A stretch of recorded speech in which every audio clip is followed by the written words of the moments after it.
નમસ્કાર મિત્રો, સ્વાગત છે તમારું આપણી યુટ્યુબ ચેનલમાં। મિત્રો, આજની કહાની છે મફતની નોકરાણી। મિત્રો, આજની સ્ટોરી શરૂ કરીએ એ પહેલા તમને એક વિનંતી છે કે વિડીયોને લાઈક કરી અને કોમેન્ટ બોક્સમાં હર હર મહાદેવ જરૂરથી લખજો અને નવા હોય તો ચેનલને સબસ્ક્રાઇબ જરૂરથી કરજો।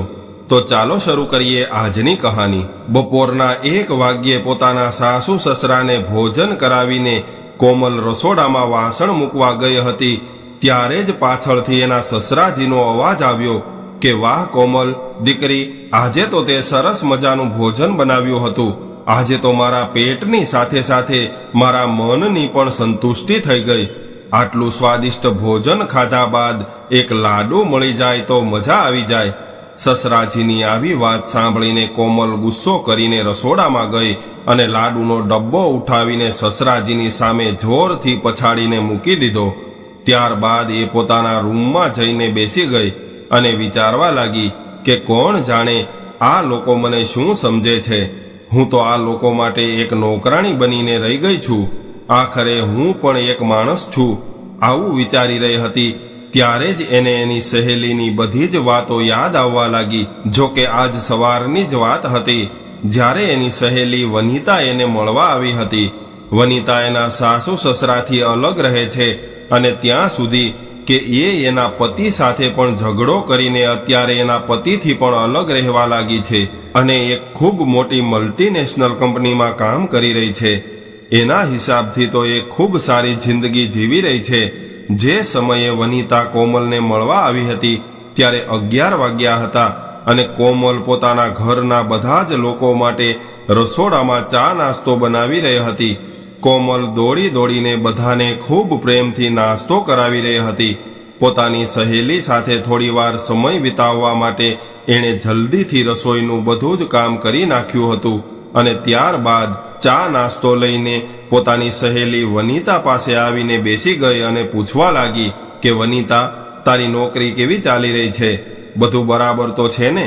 ત્યારે વનિતાએ મોઢું ચડાવીને કહેવાનું ચાલુ કર્યું કે અરે, મારું તો પછી બતાવીશ, પરંતુ તારી સાથે જે કંઈ થઈ રહ્યું છે એ સારું નથી થઈ રહ્યું। સહેલીની આવી વાત સાંભળતા જ કોમલ વિચારમાં પડી ગઈ। એ કંઈ સમજી ન શકી એટલે એણે વનિતાને પૂછી લીધું કે તું શું કહેવા માંગે છે, મને ચોખ્ખું જણાવી દે। એટલે વનિતા કહેવા લાગી કે અરે કોમલ, તું ખૂબ ભોળી છો। તું તો ખૂબ સારા ઘરમાંથી આવી છો અને ભણેલી ગણેલી નવા જમાનાની છોકરી છો, તો પછી તારે તારા સાસરિયાના લોકોની નોકરાણી બનવાની શું જરૂર પડી? આવું સાંભળીને કોમલ હેરાન થઈને કહેવા લાગી કે અરે વનિતા, તું કેવી વાતો કરી રહી છો? અરે, હું તો મારા સાસરિયામાં મારા પોતાના ઘરનું કામ કરું છું। આમાં નોકરાણી બનવાની શું વાત છે? અને આ તો મારો પરિવાર છે અને મને તો આટલો બધો પ્રેમ કરવાવાળો પતિ મળ્યો છે અને મારા સાસુ સસરા તો મને એટલો પ્રેમ કરે છે જેટલો કોઈ એની દીકરી સાથે પણ નથી કરી શકતા। આ ઘરમાં મને લક્ષ્મીનો દરજ્જો આપવામાં આવે છે એટલે જ તો હું પણ મારા સાસરિયાના બધા જ લોકો સાથે આટલો પ્રેમ કરું છું। ત્યારે વનિતાએ મોઢું ચડાવીને કહ્યું કે હા, સાચી વાત છે। તને તો ગૃહલક્ષ્મી કહીને આ લોકોએ બેવકૂફ બનાવીને રાખી છે અને એની આંગળીઓ પર નચાવી રહ્યા છે અને તને એવું લાગે છે કે આ લોકો તારી ખૂબ ઇજ્જત કરે છે। અરે, તું તો આ લોકો માટે ફક્ત એક નોકરાણી છો। અરે કોમલ, તે ક્યારેય તારા વિશે વિચાર્યું છે? સવારથી લઈને રાત સુધી આ ઘરના લોકો માટે એક નોકરાણીની જેમ કામ કરતી રહે છે। તારી કોઈ પ્રાઇવેટ લાઈફ રહી છે કે નહીં? અરે, આ પ્રેમની આડમાં આ બધા જ લોકો તારી પાસે પોતાનું કામ કરાવી રહ્યા છે અને કદાચ તું અત્યારે નહીં સમજે તો પાછળથી તારે ખૂબ પસ્તાવું પડશે। એના કરતાં તો અત્યારે જ આ લોકોને જણાવી દે કે તું આજના નવા જમાનાની એક ભણેલી ગણેલી છોકરી છો। આ લોકોની કામવાળી બાઈ નથી કે આખો દિવસ બધાનું ધ્યાન રાખતી રહે। અરે કોમલ, તારા જીવનમાં ક્યારેક તો તારે તારા માટે સમય કાઢીને બહારની દુનિયા જોવી જોઈએ। ક્યારેક શોપિંગ કરવા જવું જોઈએ, નવી સ્ટાઇલના કપડાં પહેરવા જોઈએ, તારી સહેલીઓ સાથે થોડો સમય વિતાવવો જોઈએ। મને જો, હું આજના જમાનાની મોડર્ન મહિલા છું। મારા સાસરિયાના લોકોએ મને દબાવવાની કોશિશ કરી તો મેં એનાથી અલગ થઈને મારી એક અલગ જિંદગી વસાવી લીધી છે. મારો પતિ મને એના હિસાબથી રાખવા માંગતો હતો, એટલે મેં એની સાથે પણ મારા બધા જ સંબંધો તોડી નાખ્યા છે અને આજે હું મારા ખુદના હિસાબથી મારું જીવન જીવી રહી છું અને ખૂબ આનંદથી મારું જીવન વીતી રહ્યું છે. એટલા માટે તને સમજાવી રહી છું કે આ લોકોના પ્રેમની ખોટી વાતોમાં આવીને તારે તારી જિંદગી બરબાદ કરવાની કોઈ જરૂર નથી. પોતાની સહેલીની આવી વાત સાંભળીને કોમલ વિચારવા માટે મજબૂર થઈ ગઈ, પરંતુ ત્યારબાદ કોમલ કહેવા લાગી કે અરે વનિતા, એ બધું છોડ. તું પણ અત્યારે કેવી વાતો લઈને બેસી ગઈ છો.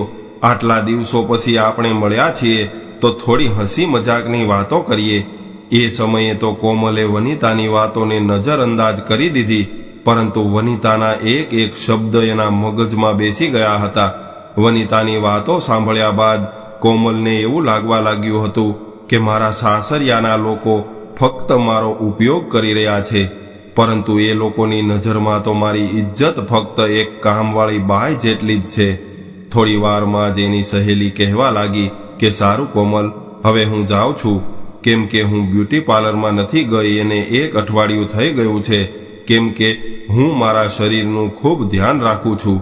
આવો કટાક્ષ કરીને થોડું હસીને વનિતા પોતાનો બેગ ઉઠાવીને નીકળી ગઈ અને જાતા જાતા એવું કહેતી ગઈ કે કોમલ, કદાચ તને મારી વાતો ખોટી લાગી હશે, પરંતુ આ વિષય પર એકવાર વિચાર જરૂર કરજે. પોતાની સહેલીની આવી વાતો યાદ કરીને કોમલની અંદર બદલાવ આવવા લાગ્યો અને જ્યારે એના સસરાજીનો અવાજ આવ્યો કે બેટા કોમલ, મારા સસમા આપને, કેમ કે સસમા વગર મને અખબાર વાંચવામાં તકલીફ થઈ રહી છે.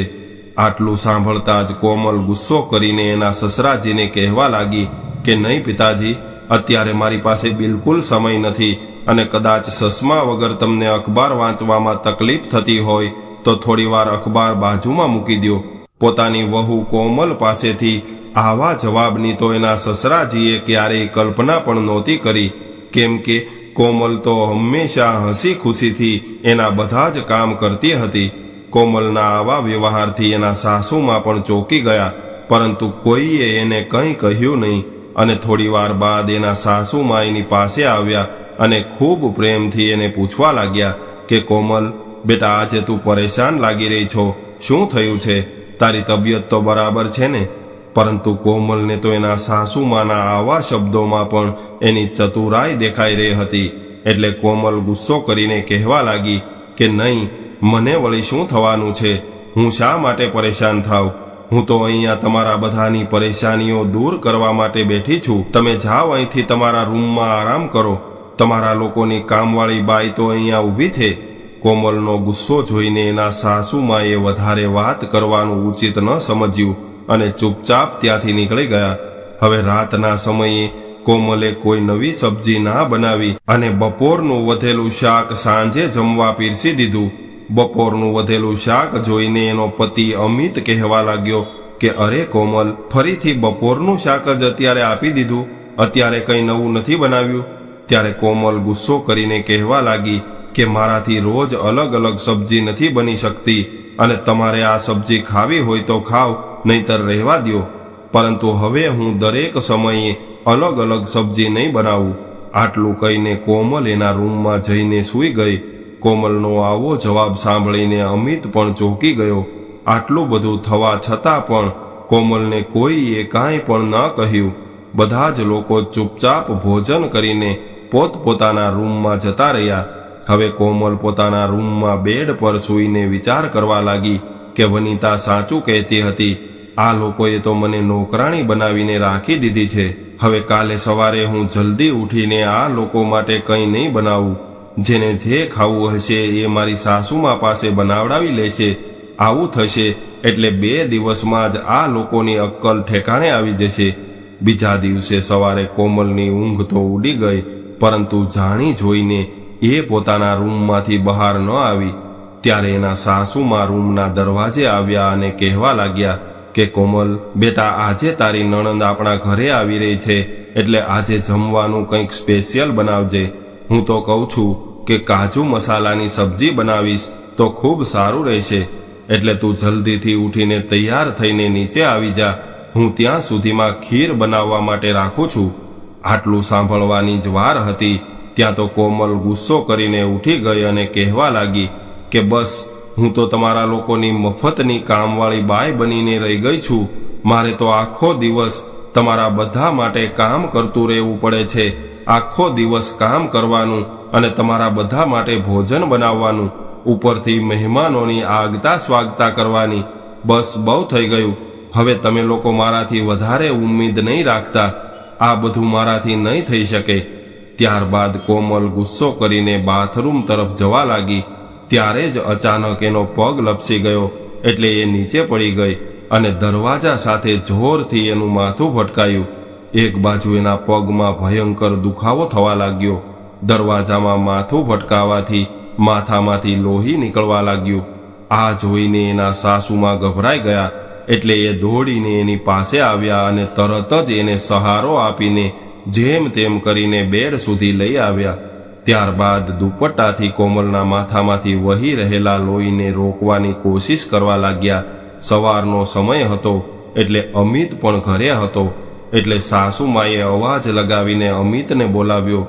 માનો અવાજ સાંભળીને અમિત પણ દોડતો દોડતો એની પાસે આવી ગયો. ત્યારબાદ અમિતે જલ્દીથી ગાડી કાઢી અને દર્દથી પીડાઈ રહેલી કોમલને ઉઠાવીને ગાડીમાં બેસાડી. એના સાસુ સસરા પણ એની સાથે જ ગાડીમાં બેસી ગયા. ત્યારબાદ કોમલને હોસ્પિટલે લઈ ગયા. પરંતુ હોસ્પિટલે ગયા બાદ એને ખબર પડી કે કોમલના પગમાં ફ્રેક્ચર થયું છે. કોમલ તો પોતાની હાલત પર રડી રહી હતી. ત્યારે એના સાસુમાં એની પાસે આવ્યા અને હિંમત આપીને કહેવા લાગ્યા કે કંઈ નથી થયું બેટી, પરેશાન થવાની કોઈ જરૂર નથી. અમે બધા જ તારી સાથે છીએ અને ડૉક્ટરે કહ્યું છે કે તારા પગમાં નાનું એવું ફ્રેક્ચર છે અને થોડા સમયમાં જ તું બિલકુલ સાજી થઈ જઈશ. ત્યારબાદ કોમલના પગમાં પ્લાસ્ટર લગાવીને હોસ્પિટલમાંથી રજા આપી દીધી. ત્યાં સુધીમાં તો એની નણંદ પણ ઘરે આવી ગઈ હતી.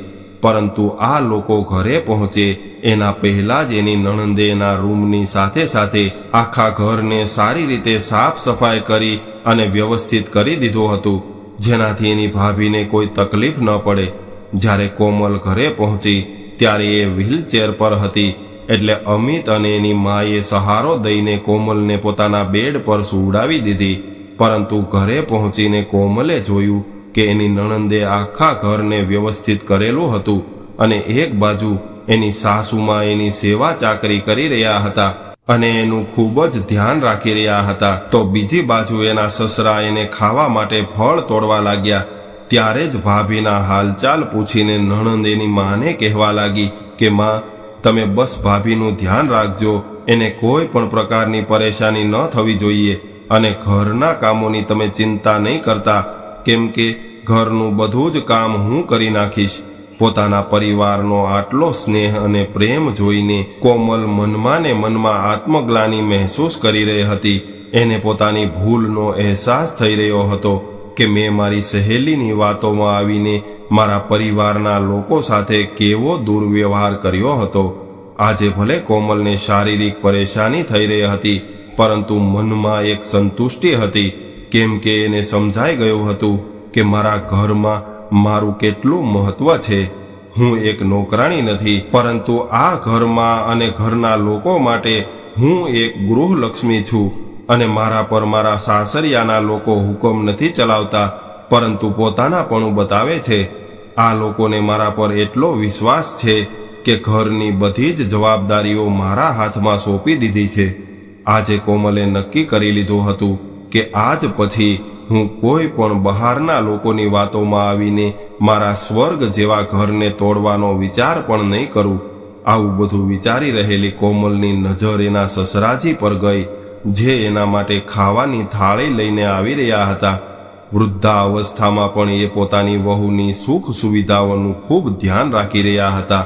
ત્યારબાદ સાસુમાં એની પાસે બેસીને કહેવા લાગ્યા કે ભગવાનની દયાથી મારી દીકરી બિલકુલ ઠીક છે. અને ત્યારબાદ કોમલના માથા પર હાથ ફેરવીને કહેવા લાગ્યા કે દીકરી, તને ખુશ જોઈને મારા મનને શાંતિ મળી છે. ત્યારબાદ એની નણંદ આવી અને કહેવા લાગી કે માં, હું તમારા બધા માટે ચા બનાવીને લાવું છું. આટલી વાત સાંભળતા જ એના સસરાજી બાળકોની જેમ બોલવા લાગ્યા કે દીકરી, તે તો મુદ્દાની વાત કરી દીધી. ચા પીવાનું તો મારું ક્યારનું મન થયું હતું. એ સમયે જ કોમલ હસીને કહેવા લાગી કે દીદી, લાડુનો ડબ્બો પણ રસોડામાં રાખ્યો છે, એ લાવવાનું ભૂલતા નહીં. એટલે સાસુમાં હસીને કહેવા લાગ્યા કે હા વહુ, તારા સસરાજીને તો બસ ખાવાની ચિંતા હોય છે. એની આવી વાત સાંભળીને બધા જ લોકો હસવા લાગ્યા. થોડી વાર બાદ એની સહેલી વનિતાનો ફોન આવ્યો. ત્યારે કોમલે કહ્યું કે બોલ વનિતા, અત્યારે કેમ ફોન કર્યો?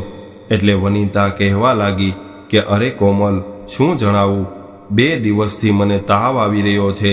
મારા શરીરમાં ખૂબ પીડા થઈ રહી છે. મને બેડ પરથી ઊભા થવામાં પણ તકલીફ થઈ રહી છે.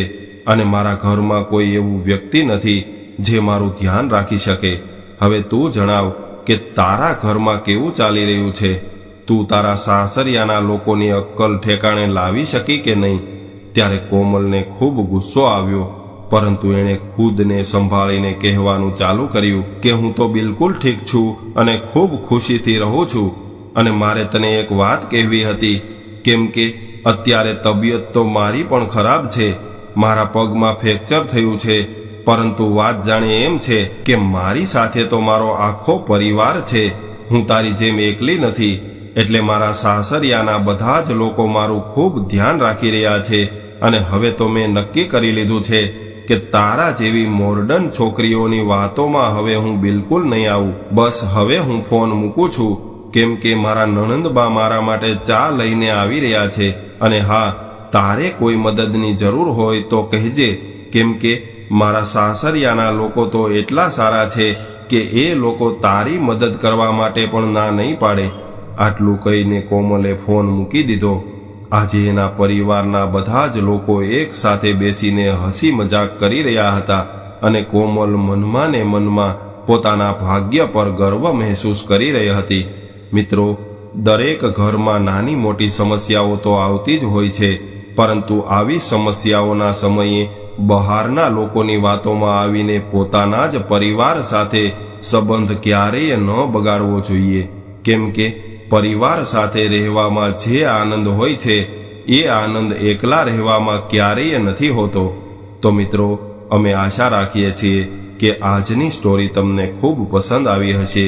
અને પસંદ આવી હોય તો વિડીયોને લાઇક, શેર અને નવા હોય તો ચેનલને સબસ્ક્રાઇબ જરૂરથી કરજો. હર હર મહાદેવ.